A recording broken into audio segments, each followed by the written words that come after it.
The different types of outreaches that we have are mainly the schools, where our audience are children that are in school from grade 1 all the way to grade 12.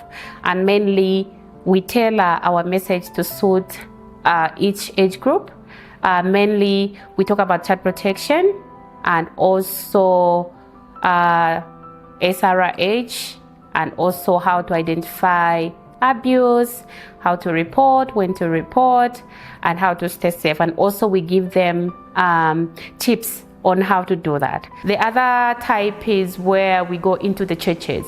So the religious leaders are our target as well, because they have some form of authority in the community.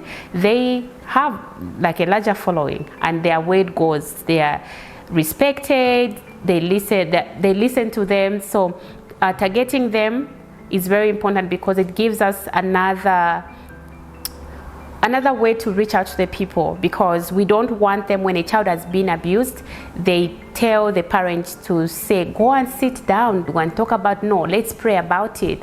No, we want them to know that in as much as we can pray about it, we can as well seek therapy. We can as well go to the doctor, and the child can be helped, or a mother can be helped, or anybody that has been defiled or abused or beaten up, they can get help. They can get healing through other means, not just concentrating on prayer. We also target the marketeers, the people that are in the markets, because most of the kids that have been abused, they've been abused in the absence of their parents. Mainly their parents are at the market selling, yet they're making a living. So they do not have time to get home and protect their kids. So we are also telling them the information to say, when you get back home, these are the things that you should be doing. You should be checking on the children to make sure, be observant, so that their children can stay safe. The other people that we target are the traditional leaders, and these, just like the religious leaders, hold very high power in the communities, in our villages, so they are our target too.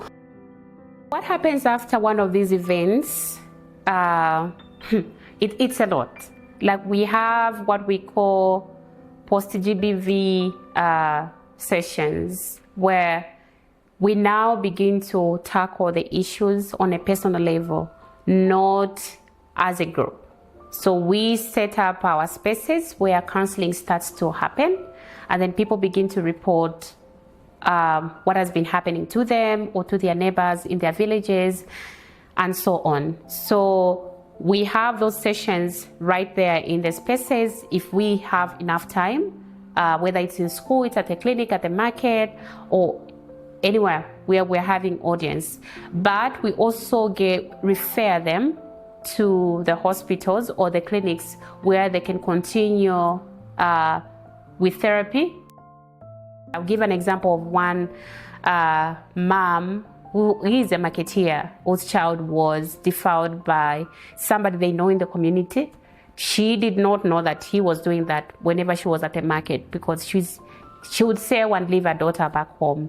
But the moment she found out, she was like on her way to the police. When everybody else said, you cannot report this man because he's ABCD, she went ahead and came to the police. She was referred to the hospital. Though when she found out her child was pregnant, she initially wanted to have an abortion. But when she found a team, our team, our able team, they were able to convince her otherwise, like to keep the baby and our child is safe. So that is rewarding, because people now, they are bored. They've been given the power and authority through the education that they are receiving to talk about, to report cases, for example. And even though the community tells them not to do so, they are free to come and report, because they know that if I do report the cases, I'm going to receive help. I feel like the outreaches really work as a catalyst to people having the ability or the power to speak up and report cases.